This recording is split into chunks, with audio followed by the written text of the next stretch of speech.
Okay, it says recording. So I suppose we're recording, and I don't know how to edit these Zoom videos, so this is all going to be in the video.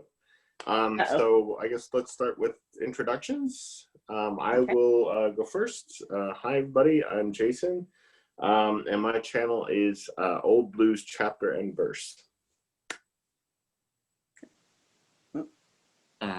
All right, I guess in a second, I don't know. So I'm Lukas. I'm from the channel Totally Pretentious, and that's who I am. And I'm Rainey, and I'm from the channel Rainey Day Reads. And we're missing Steve Donoghue, who was supposed to be here. He's sick, unfortunately, but he is another host of Shaketube. He just isn't here, unfortunately. But we're soldiering ahead without him, I suppose.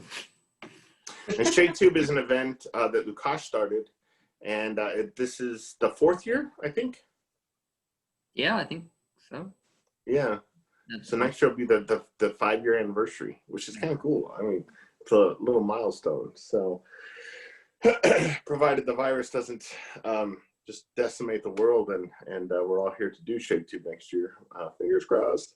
But cheery note to start on. What's that? I said that's a cheery note to start on. Well, I would say it's early. Well, we are.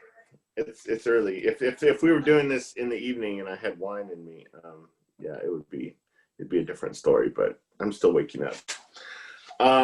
So I guess to kick off, what's that, Rainey? I said you need more coffee, apparently. Yeah, or more wine. So to kick off, I thought I would just throw one question out, and then we'll just kind of let the conversation go wherever it wants to go. But this was my 4th time reading the play, and I think, Lukas, you said it was your 4th time as well. And Rainey, how many times have you read Hamlet now? This will probably only be my 2nd time. I've seen like pieces of it. I've never seen a full play of it, and this is probably only my 2nd time physically reading through the whole thing. Okay.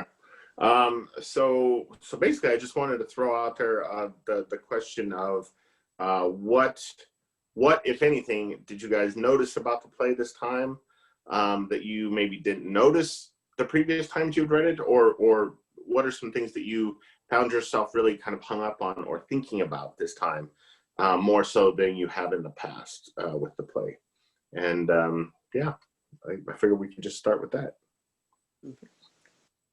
Lukas, what about you? So something that I started to think about this time around that I didn't think about in my previous reads was there's a lot made of how strange Hamlet's behavior is throughout the play, with good reason. Yeah, because he has all these weird ideas, like his whole idea with putting on the mousetrap is like, oh, I'm gonna find out whether Claudius really killed my father by seeing his reaction to this play, and it's just like such a like, who the hell thinks of that, right? But I was also this time around struck by how bizarre Claudius and Polonius's like schemes to find out what's wrong with Hamlet also are. Like, they're also really strange. It's like, oh yeah, we're gonna spy on him while he interacts with Ophelia, and somehow that's gonna tell us why he's acting so weird. Or, oh yeah, we're gonna you know, I don't know. Or we're gonna spy on him while he talks to Gertrude, and somehow that's gonna offer some insight. It's like, I don't know. It just their behavior also struck me as very odd. In addition to Hamlet's behavior, and I don't think that struck me before, and I don't hear people talk about that much. People usually focus on how weird Hamlet is, but I think Claudius and Polonius act very strange as well. Well, I found it really funny, since you brought up Polonius and their behavior. I found it really funny this time that Polonius, I mean, obviously Polonius has no idea what's really going on with Hamlet. He has no idea what Claudius has done, et cetera, et cetera. But I found it really funny that Polonius thinks so highly of how hot his daughter is that he thinks she's capable of making a man insane, right? Which I just thought, okay, well, you know, maybe Ophelia is really good looking, and maybe she's really charming, maybe she's really super good at embroidery or something, but if Hamlet's actually going off of his nut a little bit, I don't know. It just seemed like such a bizarre fatherly vanity, I suppose, for Polonius to think that his daughter could be solely responsible for a guy going crazy. Yeah. I did hear somewhere, I was watching a video about Hamlet, and someone pointed out how it is weird how Polonius tells Ophelia at first that no, Hamlet isn't really in love with you. You should ignore his advances because he doesn't actually like you. But then what's his first idea about why Hamlet goes crazy? Oh, Hamlet's crazy with love. Yeah. It's very strange. Yeah, I thought the same thing. Gosh, I was like, well, at first you're telling her she's not good enough for a prince, and then you're telling her that she obviously drove him insane. So I don't know if that's a good fatherly image of your daughter or not. Yeah, he's a strange dad. He seems well, and the other thing about Polonius too that's just odd is how he sends a guy to France to spy on Laertes, right? So he doesn't seem to be a great father. He seems to be overprotective, and yeah, he wants to control everything going on in the lives of his children, which is kind of peculiar. Yeah, I don't know. Rainey, what did you notice this time around? Well, I not only just from reading the play, but I also watched a production of it on YouTube from Bob Jones University. And what I noticed from reading it and then watching the portrayal was Gertrude. I originally, when I had read it, I just, she just kind of came across as the same kind of horrible female character that, went into a marriage just for control issues or whatever. And that we're supposed to think that she's horrible. But in this version that I watch on YouTube, she came across as a lot more sympathetic, that she really didn't marry Claudius as a power struggle almost. And she just didn't really realize that she had done something so horrible. So when Hamlet comes and confronts her, she's honestly feels horrible that she has done this. And then that kind of, to me, changed my reaction to her throughout the rest of the play. And everything that happened to her afterwards and everything she said, I kind of had a different reaction to her after that. And then just the other thing I noticed just from an acting standpoint is how many monologues Hamlet actually has. I just sat there and I was watching this guy do this and kind of reading along at the same time. And I'm like, holy crap, dude, you're incredible. I could never. Yeah, can you imagine playing that part, right? I mean, memorizing. So Kelly and I, a couple of weeks ago, rewatched the Michael Wood documentary, In Search of Shakespeare. And one of the things that he does is he kind of tools around with members of the Royal Shakespeare Company in that documentary. And as they travel around England and do kind of abbreviated performances, I think, of some of the plays for people in inns and at schools, et cetera, et cetera. And at one point, he's talking with the guy who I assume must have been the director of the RSC at the time. And the director said that the season that they were working on, the season that they were doing at that moment, they were doing 6 plays. And so the actors had 6 plays memorized. And he said what was extraordinary about that is that during Shakespeare's time, in the same window, in the same kind of temporal window that they were working with during Shakespeare's time, the companies would do somewhere between 30 and 38 plays. And so they had 30 or 32 or 35 plays memorized, which is, and I got to thinking, how is that possible, right? But then I was thinking, well, how many pop songs do we all have memorized, right? I mean, we cannot have heard it for 30 years and it comes on the radio and we can still sing it. So maybe we're using our brains for pop songs in the way that those actors 400 years ago were using their brains for scripts. It was just an idea of mine. And that's why they would write, maybe that's not the only reason, but one of the reasons that they wrote plays in verse and in rhyme sometimes, was to help people remember their lines. I absolutely agree with that. Yeah. And back then, I mean, not that they were necessarily really talking that way, but it would have been more normal language. Like I could probably memorize lines for 2 plays at the same time, maybe, because it's in my normal, not Shakespeare, but like a normal modern play. I could probably do that and be relatively comfortable with the fact that I wouldn't mess it up on stage. but yeah, I would assume back then that probably, and it was their job, so you know, they might not have had that issue that we would with their language, you know. But yeah. Hey, speaking of Gertrude, Rainey, I'm glad that you brought up Gertrude. So last night we finished rewatching my favorite version of Hamlet, which is the Franco Zeffirelli version. It came out in 1990 with Mel Gibson, and it's got Glenn Close playing Gertrude. Well, on the DVD there are 2 special features, and I had assumed that we had watched both of them in the past. Turns out we had never watched the second one, and it was like 50 minutes long, and it was a kind of video diary of the making of the film of Mel Gibson's.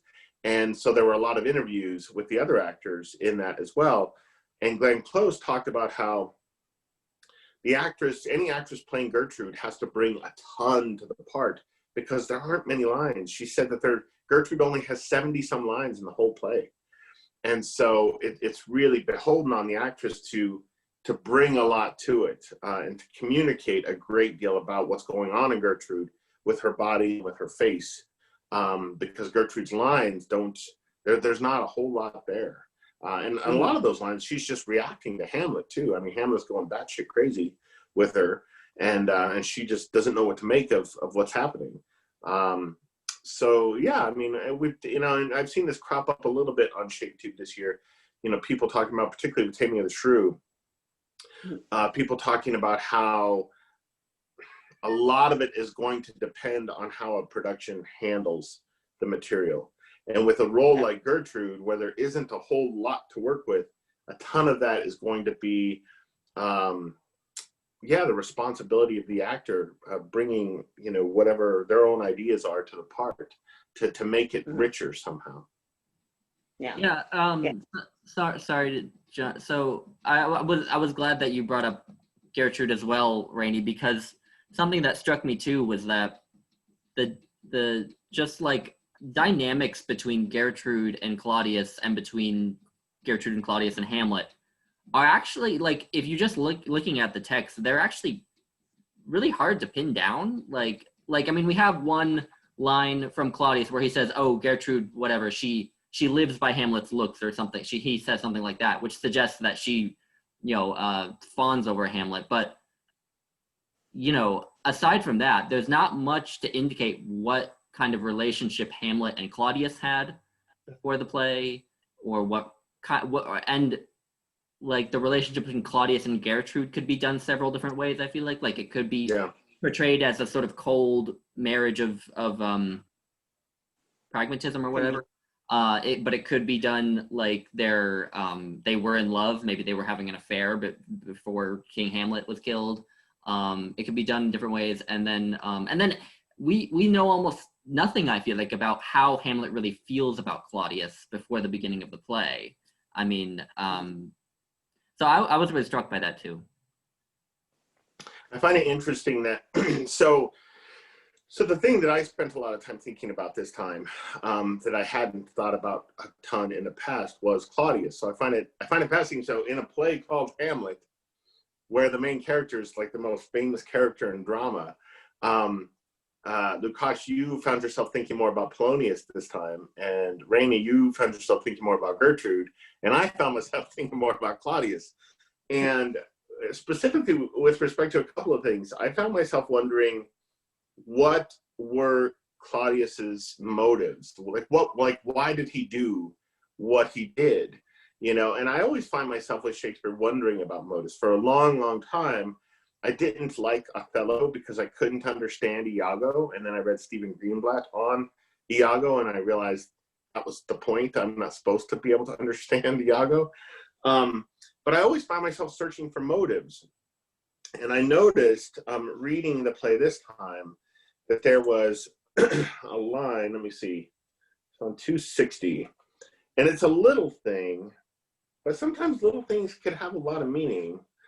And this is, in my edition of this is in Act 2, Scene 2, and it's lines 300 and 301 and 2, maybe.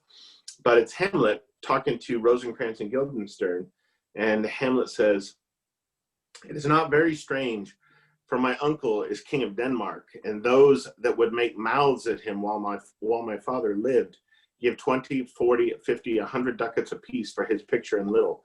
And so I looked at the footnote, and make mouths says make derisive grimaces or pull faces. So it sounds like when Hamlet's father had been king, Claudius had been some kind of, in some way, shape, or form, had been ridiculed by the people, had been made fun of, maybe, right? And so I found that interesting. So if your brother is the king and people are constantly making fun of you, that's going to feed resentment for your brother.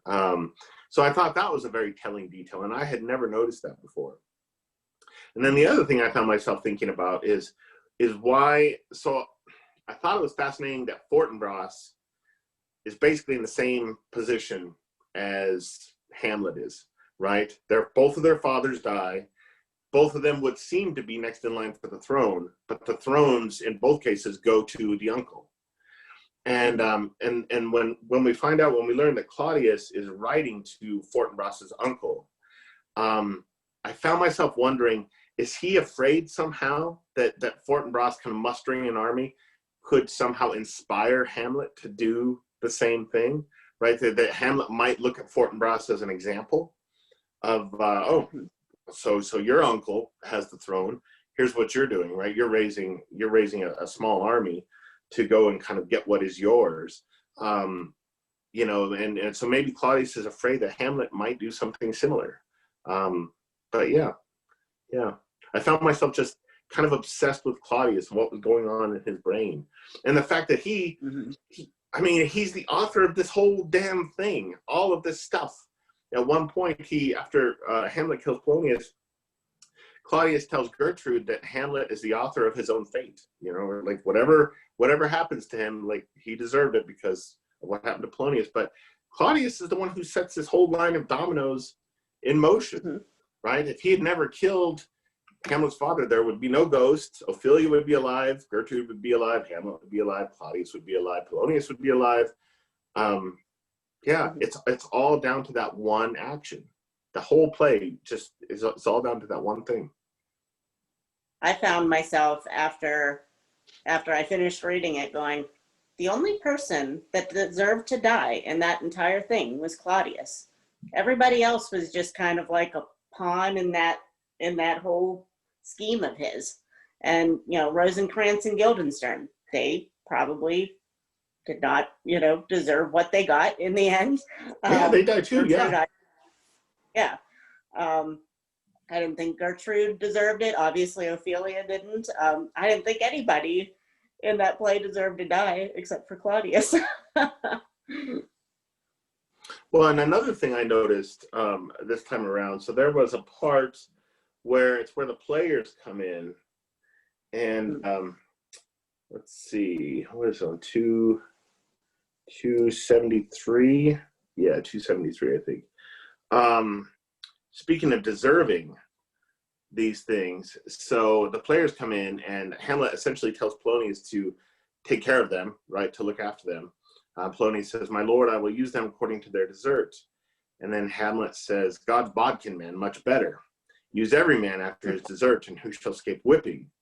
Use them after your own honor and dignity. The less they deserve, the more merit is in your bounty." And that reminded me of in the Gospels, in Luke, I think it's chapter 6, right? Loving your enemies. That we're all, anybody can love people who love us. It's about loving the people who don't deserve our love. And Hamlet is so obsessed with introspection and just constantly examining what he's doing and what he's thinking. I found it interesting that he doesn't really seem to stop and think about that phrase in relation to his own behavior. Claudius deserves what Hamlet is looking to give him, but it would say so much more about Hamlet's generosity and Hamlet's the depth of grace in him to not give Claudius what he deserves, but to instead forgive him. Which, yeah, that's a pretty fascinating thing. It's funny because actually, sorry, go ahead. That reminded me of something from the Bible as well, but and it was a similar thing, but it was the whole idea of judge not lest ye be judged or something. Or yeah, I know a whole long passage about it, but it seemed like when Hamlet said that, like it was kind of a weird, sort of inverted, twisted version of that, you know? Yeah. Where instead of judge not lest ye be judged, it's don't judge. It's don't judge other people, or else you'll be judged according to that same standard. It's if you judge everyone, then everyone is horrible. That thought didn't come out right. No, it's fine. It's early. It's really early in the morning, Lukas. Rainey, what were you gonna say? I was gonna say that kind of brings up a good point about whenever Hamlet was going to kill Claudius and he saw him praying. His immediate reaction wasn't like, oh, he is repenting. Maybe I can possibly forgive him if he's honestly, he says, I don't want to kill him right now because he's repenting, so he'll go to heaven. Like, but I'll kill him later when he's not repenting, you know? Yeah. And it was just kind of like a weird judging based on what he said to the players. You know, you would think then he might go to the, oh, well, okay, maybe he's realizing what he did wrong, but instead he's just like, well, no, I don't want him to go to heaven. You know? Yeah, that is interesting. I hadn't thought about that scene in relation to Hamlet telling that to Polonius, but yeah, that's a very good point. That's a very, very good point. Yeah. The other thing it reminded me of, Lukas, so in our Wednesday night film club this last week, Lukas and a bunch of our friends and I watched a documentary called Shakespeare Behind Bars.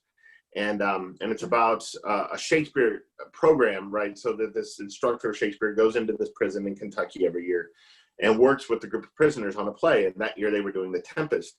And at one point, one of the prisoners, in one of the kind of interview moments in the film, talks about how the people who, God, what does he say about mercy? What is it? The people who deserve... The people who need mercy the most. The people who deserve it the least. Exactly, yeah. The people who need mercy the most deserve it the least. And the same kind of thing, this passage reminded me of that too, right? This idea that Claudius needs mercy more than anyone, but deserves it less than anyone. And, and the play feels kind of like darker than usual, I suppose, thinking about the fact that Hamlet is aware of this, but he doesn't care. Hamlet seems to understand on some level, even if he's not applying it to his own behavior and his own course of action, he seems to understand that very idea. But the fact that the play doesn't go in that direction, like the later romances do, The Winter's Tale and Tempest, makes Hamlet even darker somehow, more nihilistic or something. Yeah, it's another thing that struck me this time around was, I don't know, in my previous readings of this, I had some impression that that part of the reason that Hamlet had a hard time just doing what the ghost of his father told him to do, to kill Claudius, was because he had some moral objection to murdering his uncle. But this time around, I was like, hold on, he commits like 3 murders over the course of the play and doesn't show a lick of remorse over them. So I don't really think it's a moral objection to murder that keeps him from killing Claudius. It's something else. And I don't know what it is. Do you think, I don't mean to keep harping on Gertrude, but do you think it was maybe a kind of like a love for his mom at that point in the story, that like, well, maybe she really does love this guy, and I don't want to, because he seems to, even though he gets to that point where he freaks out on her, he seems to still have like affection for her. So I feel like he doesn't want to hurt her at the beginning, at least. So maybe like somehow subconsciously, he's like, well, I don't really want to do that because she already lost her first husband. I don't want to do this to her. Yeah, I don't know. I'm probably reading into that, but make her a widow twice. We could give Dr. Freud a call, ask him about it. Yeah, true. But it does. We could get Juan on Voxer from Just Juan Reader. He's Dr. Freud, the resident Freud expert. Yeah. It does seem like at the beginning of the play, when Hamlet is in so much despair, it seems like what he's caught up on isn't really his father's death; it's his mother's marriage to Claudius. So, I mean, what you're saying, Rainey, I think has, I think that. I guess looking at it more as like that could be just a dilemma on his part, that like the family relationship, like he just, and that might go to with what you were saying earlier. We don't know what his relationship to Claudius was before all this happened, you know, so that's a way you could probably play it. You know, if you had that part that like, well, you know, I kind of liked him before he did this, you know, but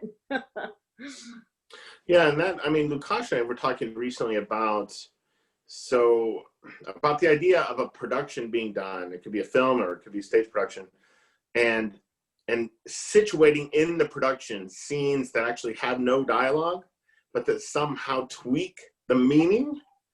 And you could do something like that, right? I mean, you could do a production of Hamlet where you have a flashback scene of some kind that shows us a younger Claudius and a little boy Hamlet playing like an uncle and nephew might play, right? With little Hamlet on his back or something like this.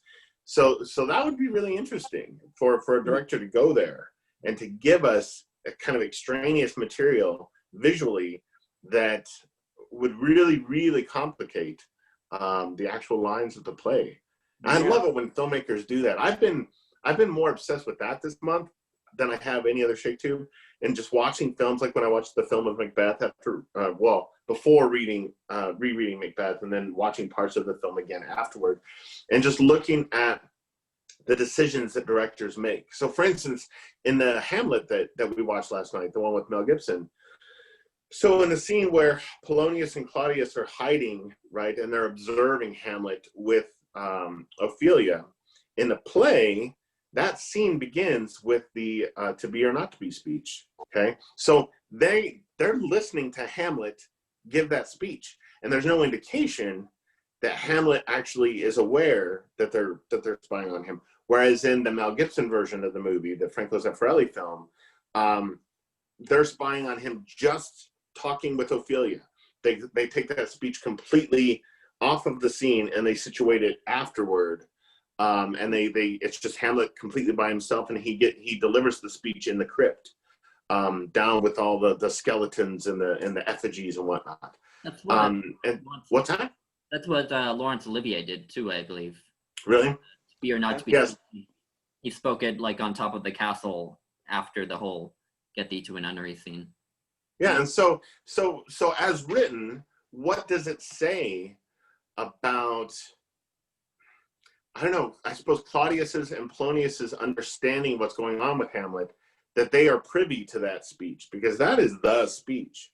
And how does it change the story if a filmmaker does it or a stage director does it, where they actually remove that speech from the scene and move it somewhere else and make Hamlet the only one who's privy to it. I just find directorial decisions with respect to these plays just so fascinating, and it makes me want to direct them. You know, it makes me want to actually do a stage version myself, and figure out what cuts I would make or what rearranging I would do and why. Do you guys, as you read these plays, do you guys find yourself, Rainey, you're an actress, do you guys find yourself doing that, figuring or trying to decide how you would stage it if you were to do it? Yep, I do that constantly. What I did when I read Love's Labor's Lost last year, the whole time I was thinking, because I do Shakespeare in the park, so I was thinking like, how would we do this in the park? And I was like going through all the different places we could go, and you know how we could set that up, and even just for this one, just you know as I'm reading, like I'm obviously thinking, holy crap, Hamlet has a ton of lines. And then, but just anytime, and I was kind of like you, Jason, I watched a few staged versions of the plays that I read, and it was just really interesting how like just a look or just like an action, like somebody grabbing somebody's hand instead of being, socially distant or something, that could change the whole meaning of a scene, and the way the characters were interacting with each other. So yeah, I do that for every play that I write or read. Gotcha. It's funny you brought up social distancing. It makes me wonder how much less a hold on London the plague would have had at the time when the plague came in and shut down the playhouses if people had been socially distant and the fleas don't get a chance to jump onto other people. Yeah. But, yeah. What about you, Lukas? Do you find yourself doing that when you read the plays? Not really. Although now that we've had this conversation, I might start. But yeah, I'm usually pretty hyper focused on the words. So occasionally I imagine like film versions that I would like to make. But yeah, and I have really stupid ideas like setting Macbeth in the world of My Little Pony. But please do that. I would totally watch that. Yeah, that would definitely be wild. That would definitely all the productions of Macbeth that I've seen are all they lean into the like darkness of it, and like the Justin Kurzel film which I watched last weekend. It's so dark, and I'm just like, I want to see this play succeed when it's in like a bouncy, happy world with rainbows and unicorns. What did you think of the witches in Justin Kurzel's film?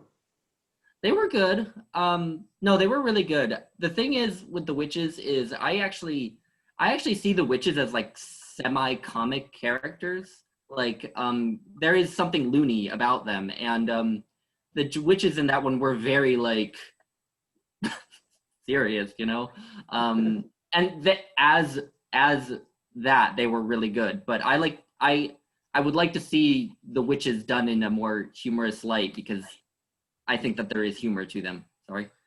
No, have you seen the original Clash of the Titans from the early 1980s? No.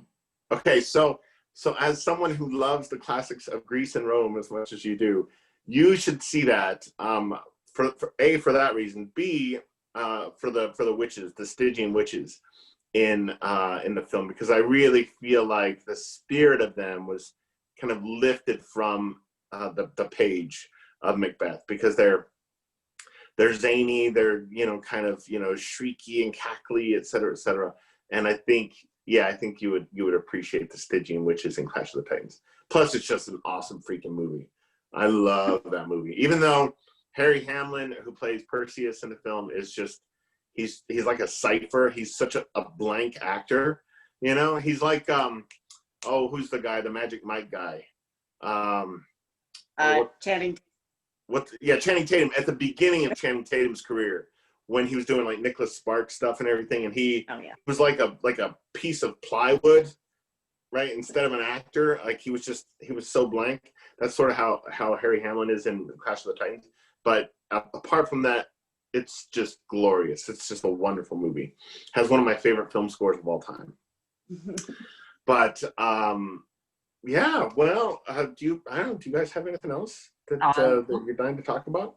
Something that I always love to talk about with Hamlet, because it always sticks in my craw. Well, that's not the right term, but anyway, it's always something I'm thinking about, is why Gertrude doesn't see the ghost. I always think that's like the part of the play that probably haunts me, so to speak, the most. Is why, because everybody else does, right? I mean, Horatio does, and Marcellus does. Like anybody who's around the ghost sees the ghost except for her. Yeah. But she's the only one in that scene, other than Hamlet. So we don't know if it's because there's something wrong with Gertrude, whether the ghost in that scene is a hallucination from Hamlet, suggesting that his madness isn't entirely feigned. Yeah. Interesting.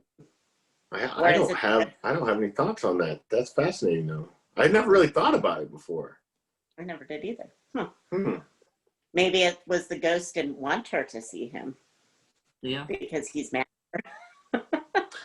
Yeah, well, I mean, you know, I suppose, I don't know, I guess I suppose it has some, so for instance, right, when people talk about ghosts, you know, and I mean, you'll hear people say sometimes, well, you have to be open to it or whatever, right? You have to have some, what's credulity or something, like you have to be given to seeing it, I suppose.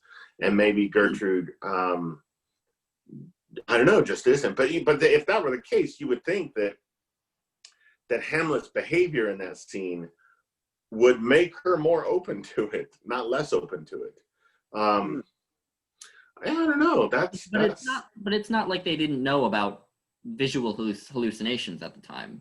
I mean, there you know, people have had mental illnesses that cause hallucinations forever. So, it to me, it stands to reason that if she can't see the ghost, she would just think that he literally has gone nuts or something. Yeah. Well, what does she say right there? Does she say, isn't that the part where she says, is this the very coinage of your brain? Mm-hmm. Right? Mm-hmm. Is that the line, right? So yeah, I mean, she seems to think with that line alone that it's something psychological going on. You know, that is not an actual thing. I feel like, though, if she would have seen the ghost, that would have changed the entire second half of the play. Because does Claudius ever see the ghost or anything? I don't think so. No. No. Like the main people, other than Hamlet, I don't think ever see the ghost. So, I mean, like if he shows up, they do. But are Horatio and all those couple other guards, are they all also ghosts? Oh my! Oh, that'd be interesting. But no. So here's a question for you guys: do you guys think Gertrude believes Hamlet? Sorry? In that scene, when that scene ends, and Hamlet says, like, let not the king, you know, tempt you to his bed, etc., pinch wanton on your cheek. Do you think Gertrude believes Hamlet? Has he persuaded her? Has he convinced her? Or does Gertrude, is it literally not until Gertrude drinks from the cup at the end and then realizes, oh shit, like he was trying to poison Hamlet, that Claudius is actually a bad guy? Do you guys think that Gertrude buys what Hamlet is telling her in that scene?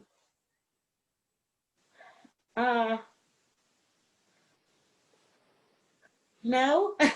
I feel like the only thing that she gets at that moment is she hurt Hamlet. I think prior to that, she kind of just thinks that he's grieving for his father and that he's, you know, kind of mad that they had a hasty marriage, but I don't think that she really realizes the depth of how much she has hurt him by doing that until that scene. But I don't think she knows what to do with it because I think she still believes that Claudius is a decent guy. Gotcha. Yeah. I don't know. Yeah, I don't honestly know, but the line that she speaks when Claudius tells her not to drink, it's like one of the most ambiguous lines in the whole play. You know, I will, sir, I pray you pardon me, or something like that. And then she drinks, and like in the production, well, I haven't seen productions, but in the movies that I've seen, like I've seen it played like she's just completely oblivious. I've seen it played as though she seems to know what she's doing and she does it anyway. It's just, that's another line that sticks in my craw because I just don't quite know what it means, you know? Mm-hmm. I find myself wondering about whether or not Gertrude believes in what Hamlet's telling her, because if he has sold her on it, then everything she says to Claudius after that, all of her lines, she's being cagey, right? She's trying to hide from him that she's aware of what he has done or is supposed to have done. And that could be a real challenge, I think, for an actress playing that part. I mean, that's a decision I think that they all have to make, right? Am I going to be convinced in this scene or not convinced? Because that's going to change how the rest of her lines are going to be played. You know, and I found myself thinking about it last night because of the scene where Ophelia dies. in the footnote, you know, they're talking about, well, did she commit suicide, right? The scene in the graveyard would suggest that she did. But when Gertrude is explaining what happened to her, Gertrude makes it sound like it was an accident, right? That she was up in the tree, she fell, maybe she broke her neck in the water, something like this. And that's actually my favorite speech in the whole play, is when Gertrude is talking about Ophelia. I think it's so beautiful. But if that's the case, if Gertrude is presenting a different version to everybody who's listening to her of what happened, then it would stand to reason that she might be doing that in other places as well with Claudius, right? Presenting a false version of what she's really thinking and feeling to him. Yeah, it's. That speech has always bugged me too, because it's like, if she saw Ophelia as this all took place, I'm like, why didn't you do something? You know,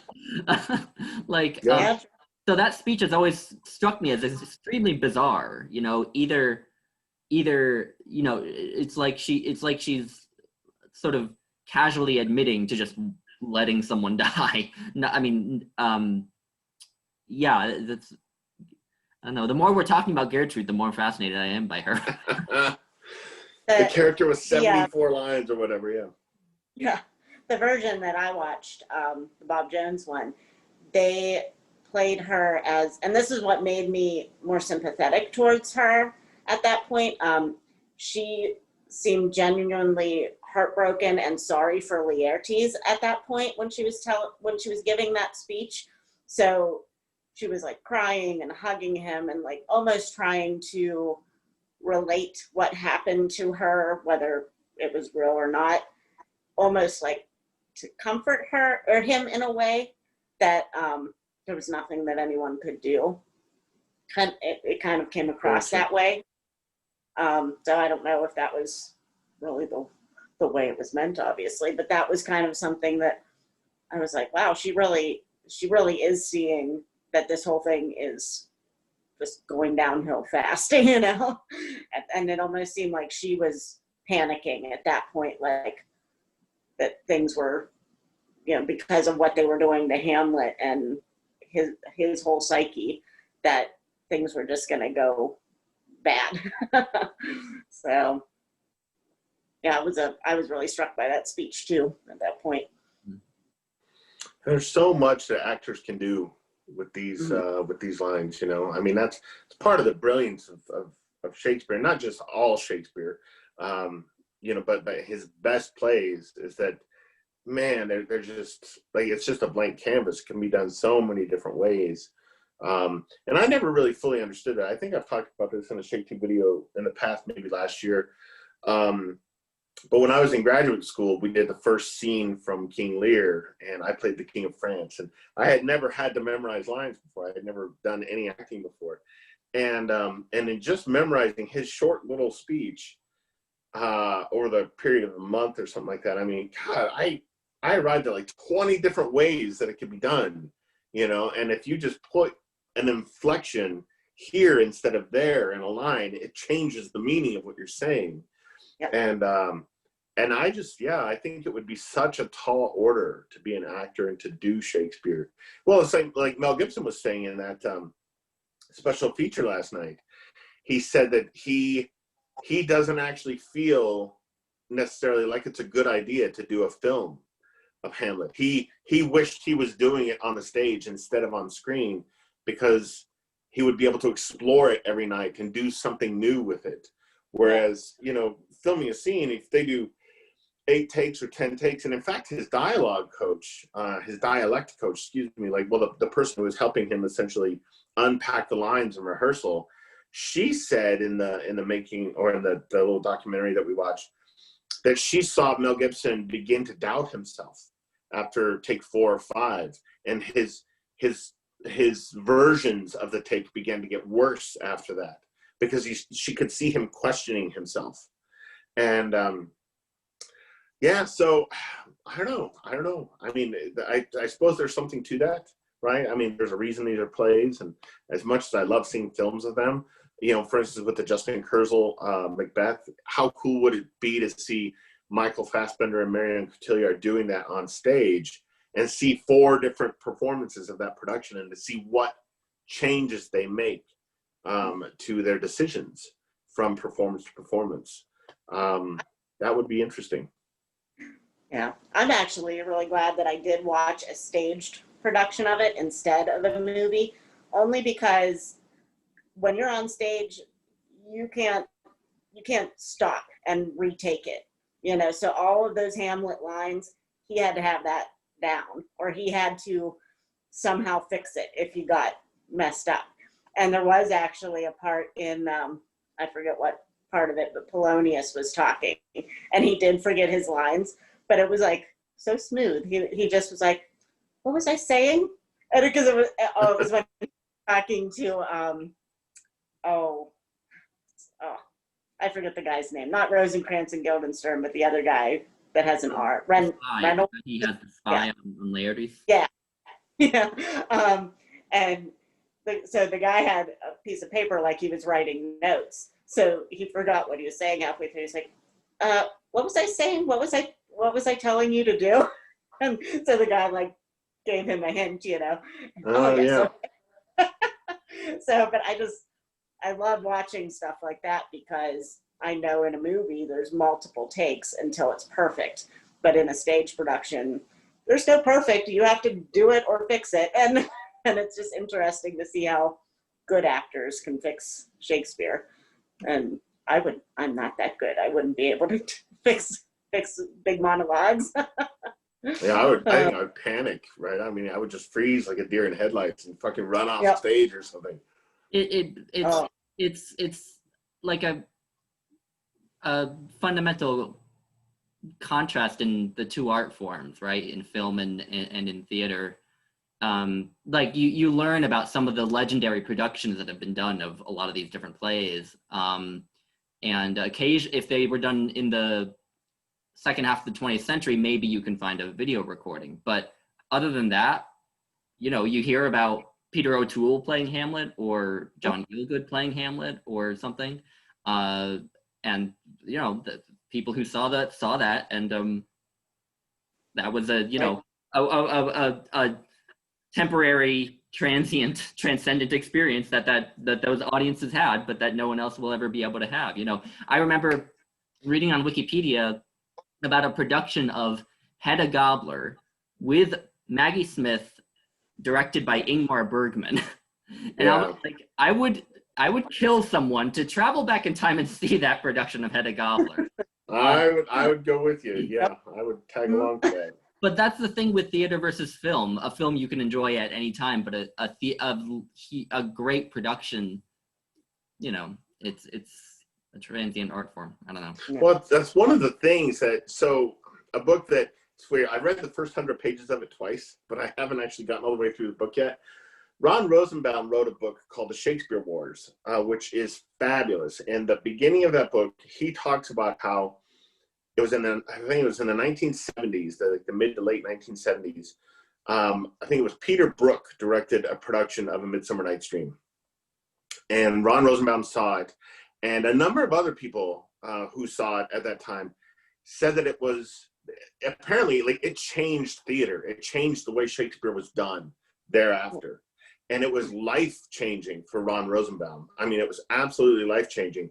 And apparently there's like a 20-second clip of it somewhere. Somebody had filmed some part of it. And that's all there is of it, right?